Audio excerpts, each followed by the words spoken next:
Hi, welcome to the Stitch TV show. I'm Lynn. And I'm Pam. We're happy you're joining us today. The Stitch is an online quilting talk show.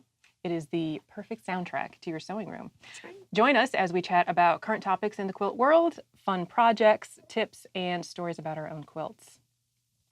Our episodes. Our episodes come out twice a month, complemented by virtual sew-ins, weekly podcasts, and you can learn more at thestitchtvshow.com. Today we're going to be talking about the differences in fabric quality from local quilt shops and big chain stores and quilting motivation. So, Lynn, what is up? What's up with you? You are the one that's super excited about this because you do this every year. It's the best time of the year. It's the most wonderful time. Anyway. It is the mystery quilt season. Okay, now admittedly, mystery quilt alongs run throughout the year. But welcome to the internet. This is a big one. This is our friend and a big one. This is Bonnie Hunter Mystery. Kicks off at the end of November. And colors are out. Colors are out as of the filming. By the time this goes up. Yes. They'll have started, right? It will. Official first clue will be released the same day this episode comes out. Oh my gosh. So we should yes, definitely. That's awesome. Anyway. So behind us is my take on last year's mystery, which was Aliatare. I'm sure I'm not pronouncing that right. Bonnie, please correct us. I'm sure you will. I don't say it with as much flair, mostly because I feel like then I end up with a fake accent. And as discovered on the virtual stitch-in last night, the only accent I can really do is Southern. It's some Aliatare. This year's in Province. So I'm pretty sure that's how you do not say it. Yeah. But I'm no Dan Rather. No. No. So I have not yet picked my colors for this year's mystery. She gave guidance. You haven't? I like to change it up a bit. And honestly, I go by what's in my stash more so.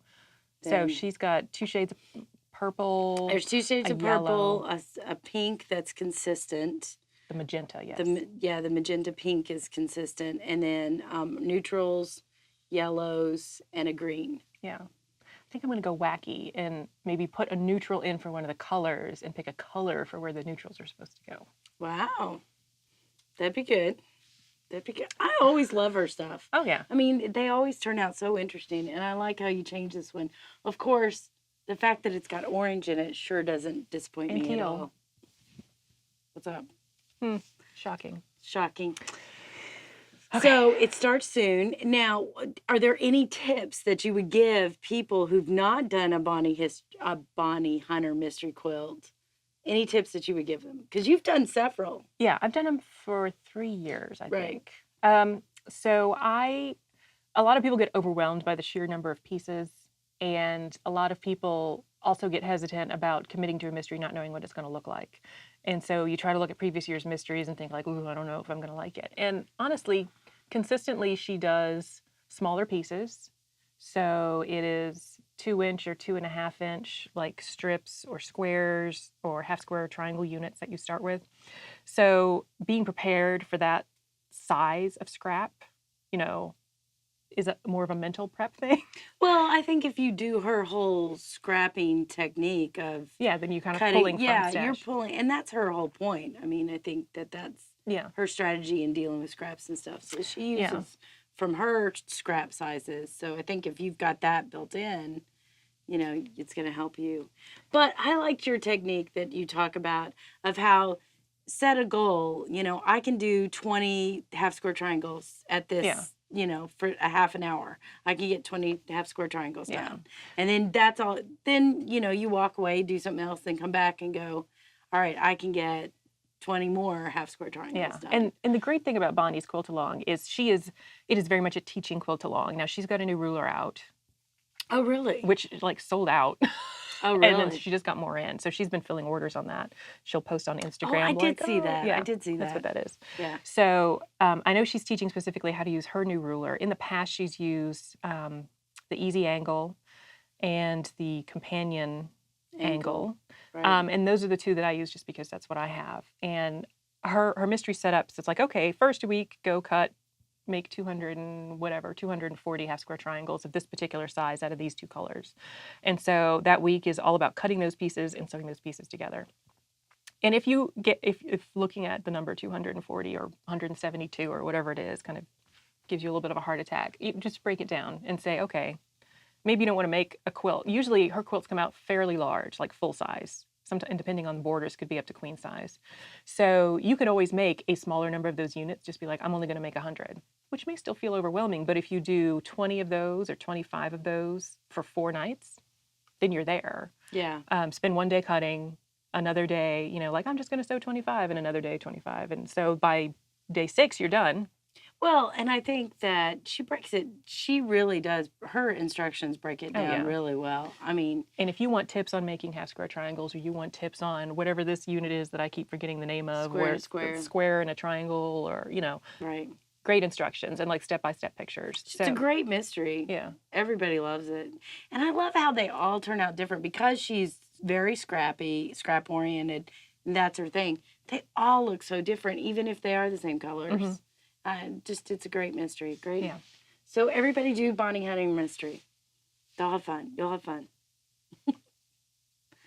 And that's a lot of pressure. Maybe you won't have fun. Maybe you'll be a little sweaty and a little cursy in the middle of it. You're like, it's 200.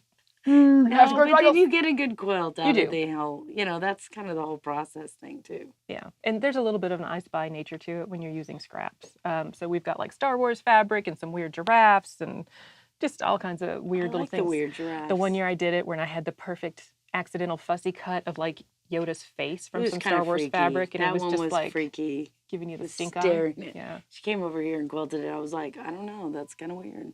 Yoda's staring at me. Yep. In the quilt.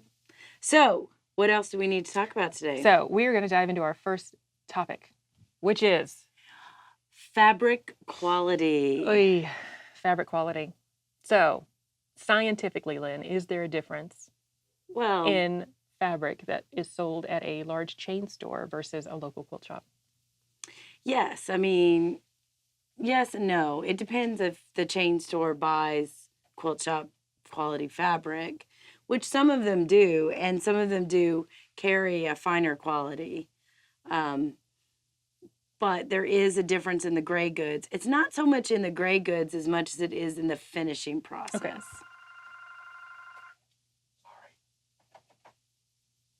Well, that was an emergency interruption from the people that make Kona cotton saying, but wait. Hello, but wait. What are we waiting for? We're waiting for the news that, who makes Kona cotton? Kaufman. So Kaufman has publicly come out and said there is no difference in the Kona cotton that they send to chain store versus a local quilt shop.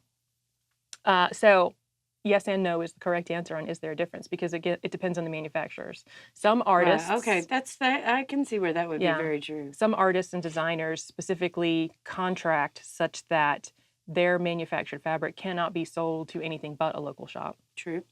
So that is the difference there. But having said that, I have seen where there are designs sold to a local shop that then end up repurchased or licensed out for production to a bigger box store. Yeah. So let's back up a minute. You said gray goods. For those that are not familiar with gray goods, Lynn, what are the gray goods? The gray goods are actually the raw material that your fabric's printed on, or that your designs are printed on. And how would you spell gray in this case? It is not how you spell gray. You're asking somebody who thinks that the dictionary itself is horrible, because when you ask me how to spell something, they say, look it up in the dictionary. I'm like, well, if I don't know how to spell it, how do I look it up?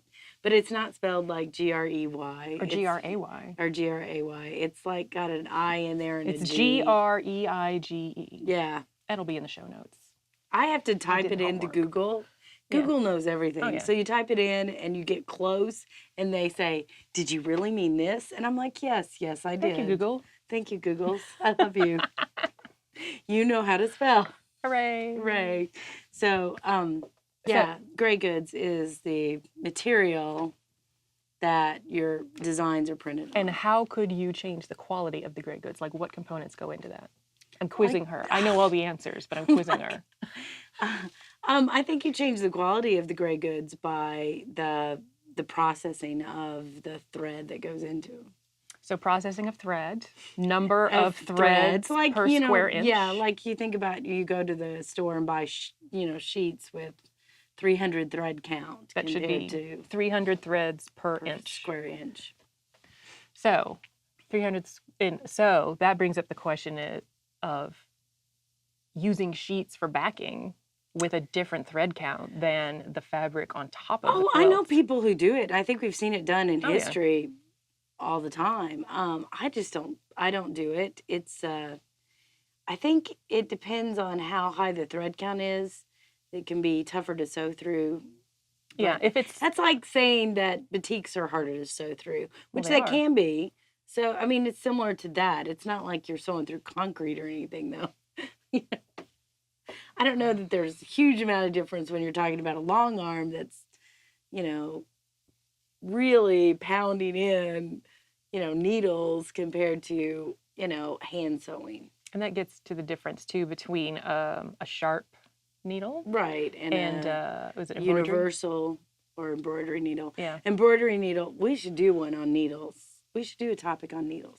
Stay tuned for that in an upcoming episode. That. So, greige quality, and sometimes it is specified by the manufacturer. So, what about the epidemic of snobbery? That's out there. No, that's out there. Oh, you didn't use quilt shop quality. You didn't. Yeah, you didn't use You didn't use fabric from a quilt shop. Yeah. And I think I think that's prevalent in our community. I don't know that I totally agree with it. I can feel the difference. Like, you know what I mean? When you go to a box store and there are some fabrics that you can go up and feel, and you can almost feel the dye. The gray goods aren't as polished. It doesn't have that finish feel to it. It's not as high quality. Yeah. I can tell. Now, that being said, I may love the print. Yeah. Especially novelty fabrics. Oh, gosh. Tons of novelty fabrics have lower. I think if you're looking at the types of fabrics that are out there, novelty fabrics tend to, in big box stores, do you see how I'm hedging? Seem to have a lower quality of fabric. Great, good. Or finishing. Yeah. Yeah. But, if you want that Avengers fabric, and that's what you got to use. That's what you got to use. And I think, too, especially for beginning quilters who don't know what they're doing and are afraid to make a big old commitment to like a fat quarter bundle of like, oh, I really love this Tula pink, but it's $120 for the full bundle. And you're like, well, I don't know how to sew a 1/4-inch seam. Yeah, then I think that those are great. Yeah, and that's how I started. I mean, I bought fabrics at Walmart. I bought fabrics at other big box stores. fabrics from Walmart in my sewing room. I got a big old duvet cover from there.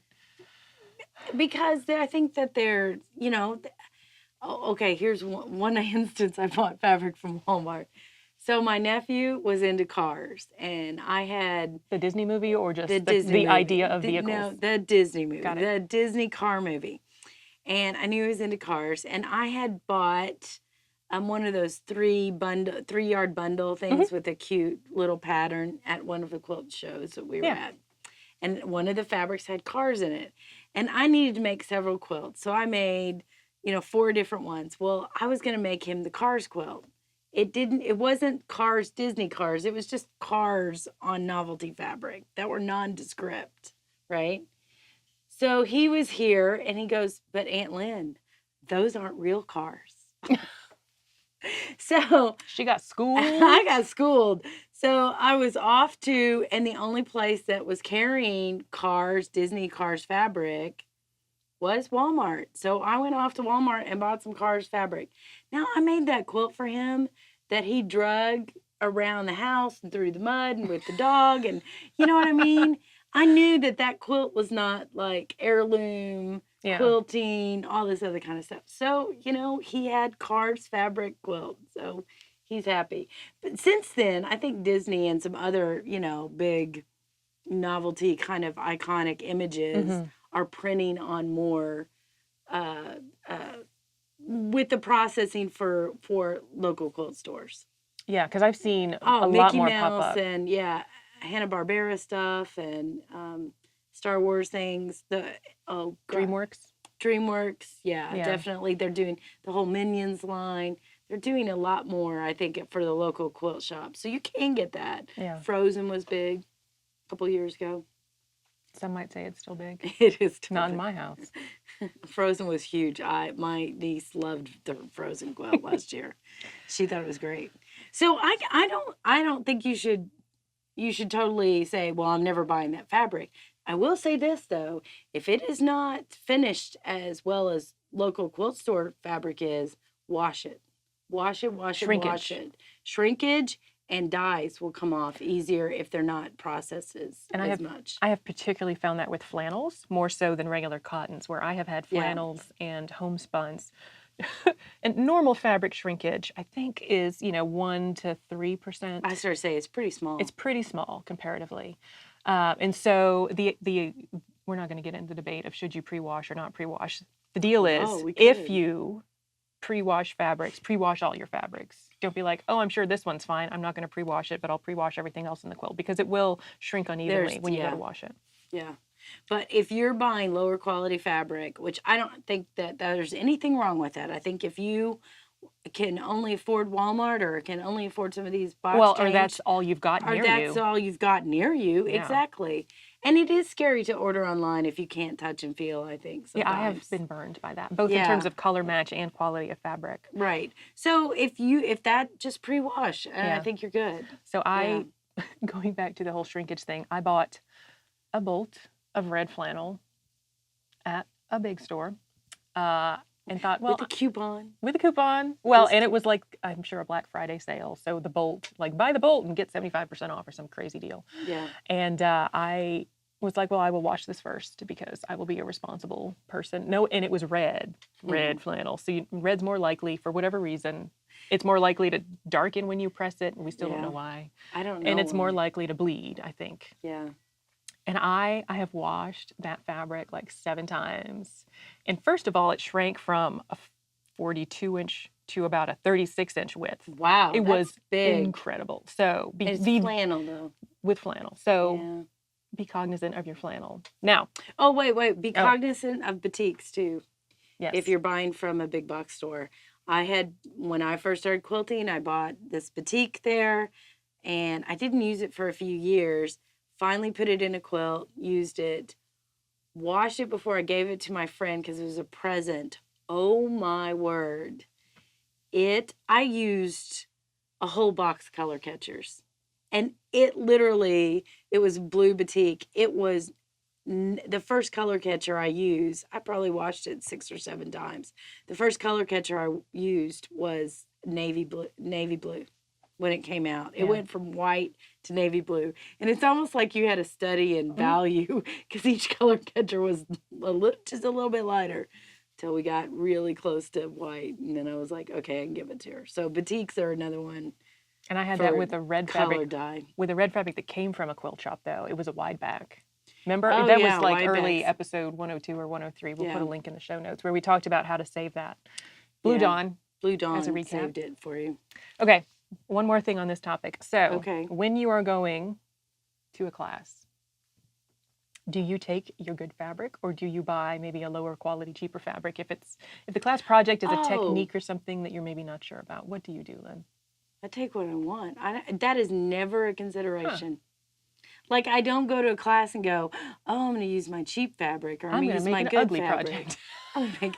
I look at whatever the technique is and I think, what color? I'm more interested in color than I was on the fabric quality. So, because I think fabric's close enough that the fabric quality is going to be okay. So, I don't think about that. Now, I will say 80-90% of my stash is good fabric. I don't have very many pieces in there that are lower quality fabric.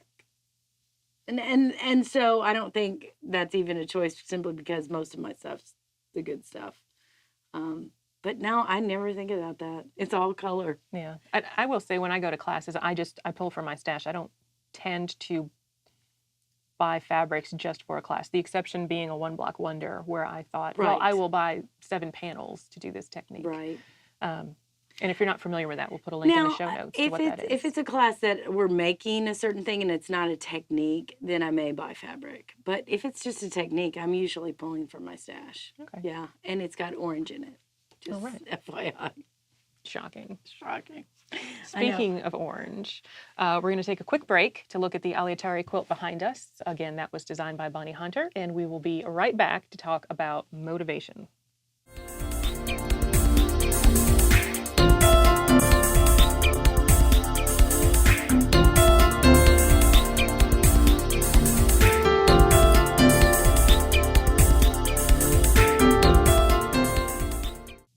So, this is your topic. And yet I only have one note. The note is motivation. Okay, but what's the topic? So this is actually based on a viewer suggestion.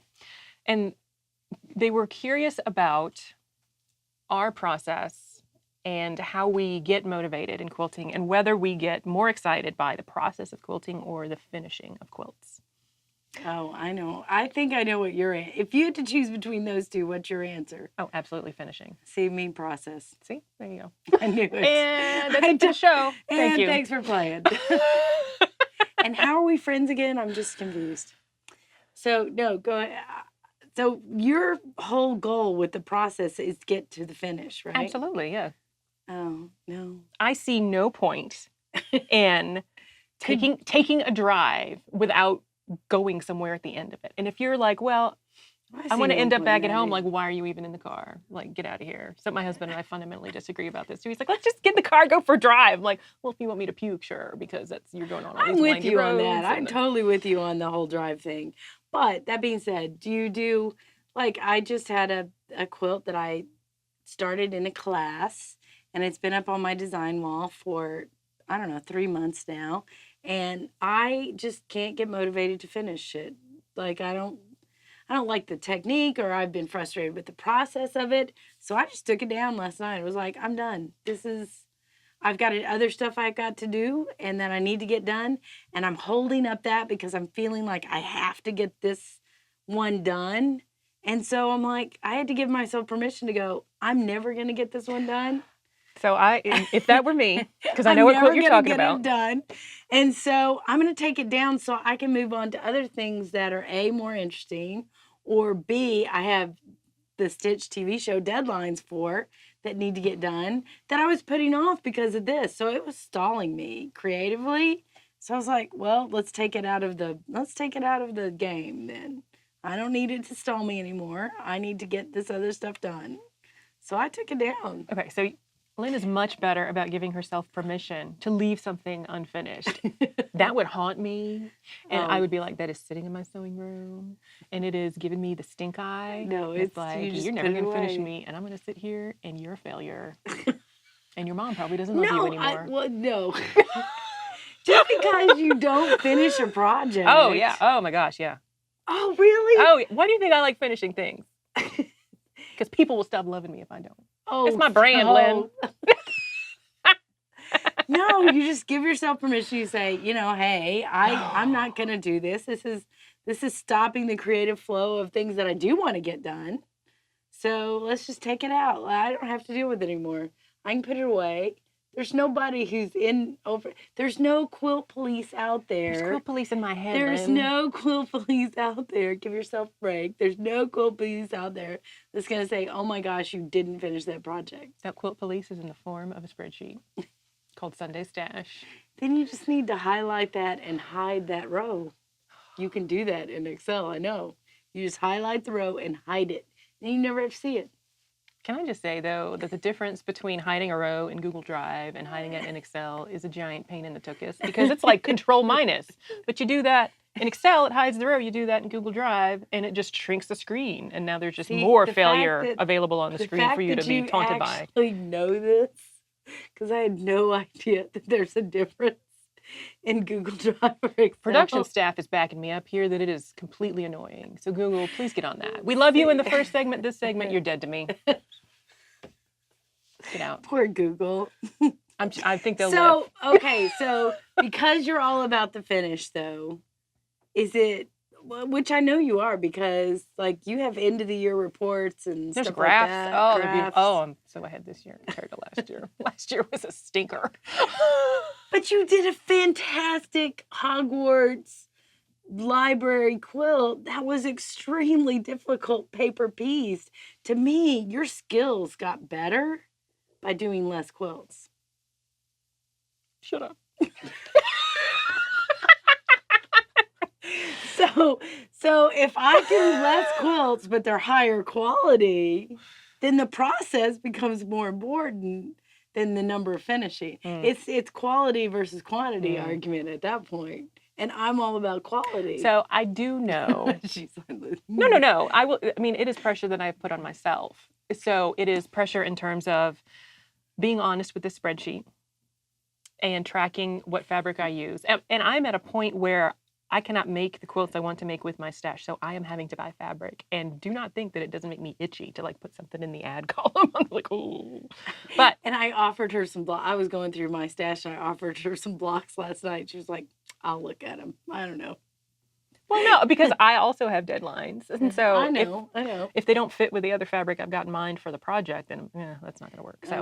So you keep your little blocks. It's cute. I'll put them back in the little box and go, hey, guess what?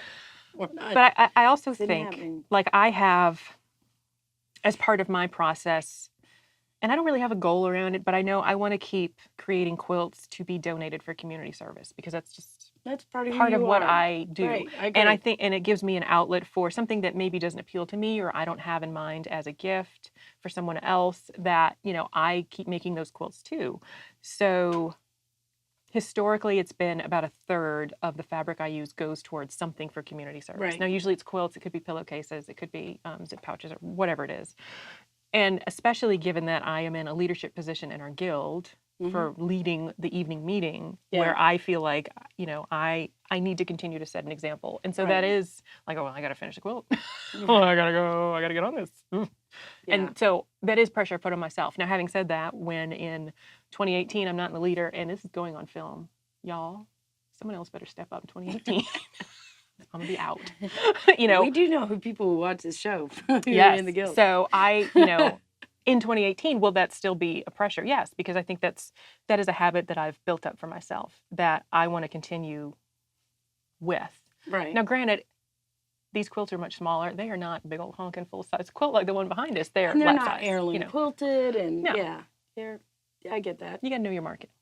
Well, I think so there's benefits to both sides of this. Being in love with the process more than the finish. You get tons more quilts finished than I do. Tons. Her quilt count compared to my quilt count at the end of the year, completely different. I get, as much as I love the process, I can get stalled in the process because of creativity for whatever the project that I'm doing.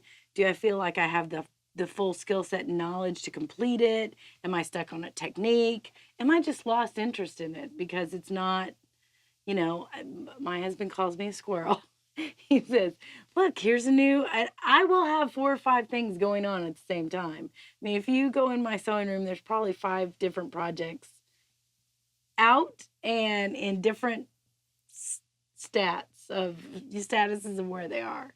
So I think for me, where my weakness is, now when I do finish something, it is like most of my stuff are as much more intricate either in the quilting or in the just like I'll take on those big quilts and do like I'm working on a king size quilt right now.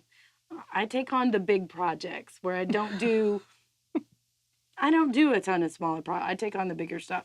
So my quilt count goes down. Now that being said, because I get so obsessed by the process, I get to the end and I'm like, I don't want to bind it. I have no interest in binding. So the finish, I don't make it to the finish line, because I'm so obsessed with what's the next process I can be involved with in the next project, not in the project I'm working on. So, because I'm more interested in the process aspect than the finishing. So, I think I have a strength and a weakness, just like I think yours is a strength and a weakness. You got to don't put so much pressure on yourself. You could be like Elsa and let it go. Are you going to tell me to just relax and smile? No. No. Not going to happen. I know. That's what I'm not I've telling been you uptight for 42 years. Ain't going to change now. Yeah. So, I mean, and I do some things faster than others. So, like, there's some parts of the process I get stalled on, quilting. Okay, here's a question. So sometimes what happens to me, and it happens to me when I go shopping too. When I go shopping, if it's a grocery store, there's a list. I will occasionally buy maybe 2 to 3 items not on the list max. Oh, please. When I go, I'm good if I have a list. Like if I go to a big box store and I need household stuff, and it's like, well, I got to find a shelf, or I need a chair, or I need a pillow, or some kind of general shopping. I just feel like disgusted with myself if I'm in the store for more than 20, 30 minutes. And I will be like, this is the worst store, and I'm a horrible person, and I am a capitalist pig, and I'm like, I need to leave. And I will just ditch the cart and head out. And I find that the equivalent happens when I'm in the middle of a big project where I get maybe 70, 80% of the way, whether that's piecing and I'm just putting on a border, and I'm like, this is the worst idea that we have ever had. Oh, well, and this is a horrible quilt, and I should probably set it on fire. Yes. Do you get that every time, or only with certain types of projects? Well, okay, so let's go back to the grocery store analogy. I can go to the grocery store without a list. Not to say that I don't make lists. I do, because there's some things you need and you don't want to forget. But I've not necessarily made the list at home.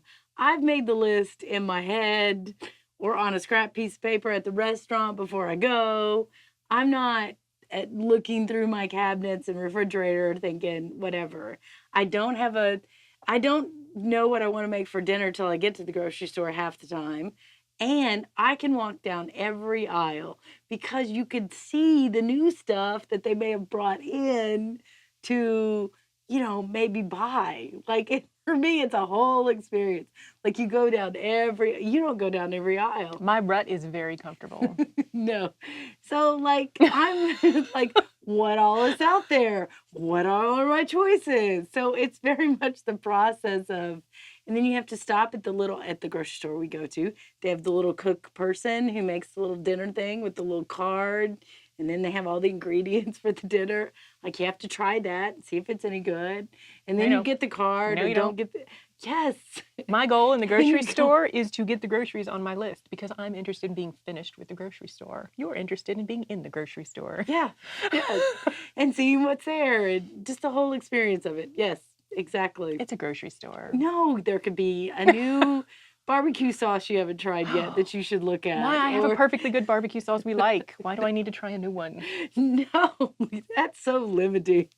No, that's the way I am though in life. So when we're talking about quilting and you're going through this process, what really makes me fascinated is new techniques and new ways to do things. So if I repeat something over and over and over again, oh, golly, please. That's why you don't do Bounty Hunter Mysteries.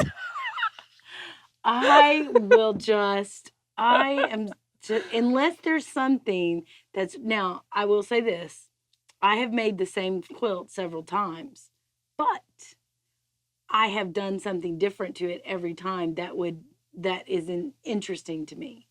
Like, I've got this whole series of Lone Star quilts that I've made, but the color is what I was playing with and testing and, seeing if I could do something or challenging my way and does this color work with this color kind of thing. So that, to me, is far more interesting in the process than putting the binding on. Like, because the binding is just like, the binding's on.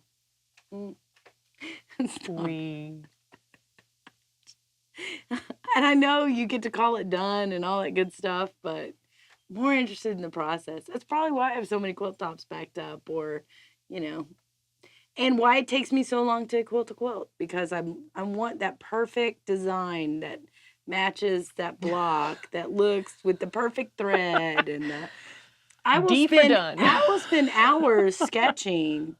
I mean, you've seen my sketchbook. Right. I'll spend hours sketching. What am I going to do in this border? Which is different than the other 3 borders. I'm definitely much more interested in the process. Oh, I'm going to get this quilt basted, then I'm going to sit down at the machine, and then I will just start. Like, here we go. Yeah, but I admire that because you get so many more done. Like, I'm like, oh, I never get as many stuff done. But that's who I am. It's okay. It's all good. Okay. Yeah. I like you anyway. I like you too. Thank you. So, with that, that's all we have for this episode. Today's show could not happen without 77 Peaches Enterprises, your one-stop shop for creative support. We'd like to thank 77 Peaches, Big Think Productions, Cotton Art Studio, and Hip to Be a Square for being part of The Stitch. You can find links to their sites on our show site, thestitchtvshow.com. If you're interested in sponsoring the show, please email us at info@thestitchtvshow.com.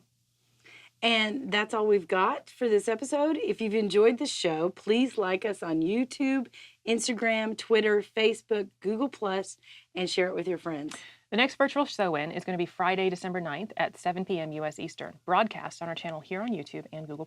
My podcast, Hip to Be a Square, is out every Friday, hiptobeasquarepodcast.com or on iTunes. You can email us with questions or comments at info@thestitchtvshow.com or purchase our patterns at the shop, thestitchtvshow.com. All those details and more can be found on our website, thestitchtvshow.com. Tune in next time for more quilting chat with friends.